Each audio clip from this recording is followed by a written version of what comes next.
Malta hija l-aktar pajjiż fl-Unjoni Ewropea li qed tlaqqam nies kontra l-COVID-19. Dan skont informazzjoni reċenti li ħarġet u li fuq Twitter urija d-Deputat Prim Ministru Ministru għas-Saħħa Chris Fearn.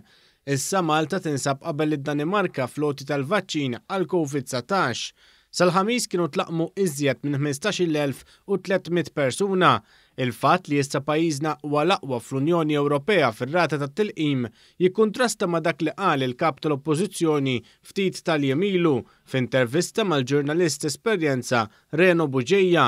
F'dik l-intervista Bernard Grech qal kif pajjiżna għandu l-inqas rati ta' dawk li ħadu tilqim għal COVID-19. Zokra fid-dinja aħna għandna l-inqas rata ta' rollout ta' vaccine mura l-istatistika. Intant ma l-istazzjon Euronews, id-Deputat Prim Ministru tkellem dwar l-istrateġija ta' Malta li tlaqqam lil dawk li huma fuq quddiem tal-ġlieda kontra l-imxija u l-aktar persuni vulnerabbli fosthom l-anzjani. By the end of March, we will have vaccinated all our medical staff and people over 80 years, and I say this should be the target across Europe.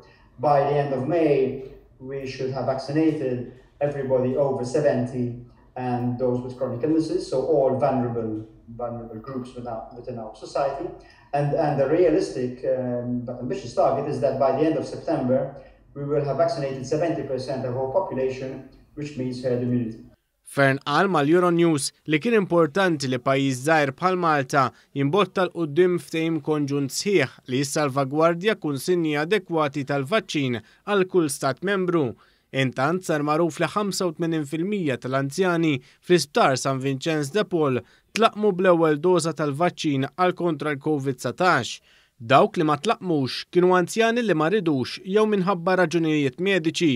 Fil-fatt, il-Ministru għall-Anzjanità Attiva Michael Farrugia spjega li dan ifisser li b'kollox sa issa tlaqmu 878 anzjan u anzjana f'San Vincenz. Spjega wkoll li mill-ġimgħa fl-istess sptar ir-residenti se jibdew jieħdu t-tieni doża tal-vaċċin biex pajjiżna qiegħed qabel sew il-miri inizjali li kellu dwar it-tilqim.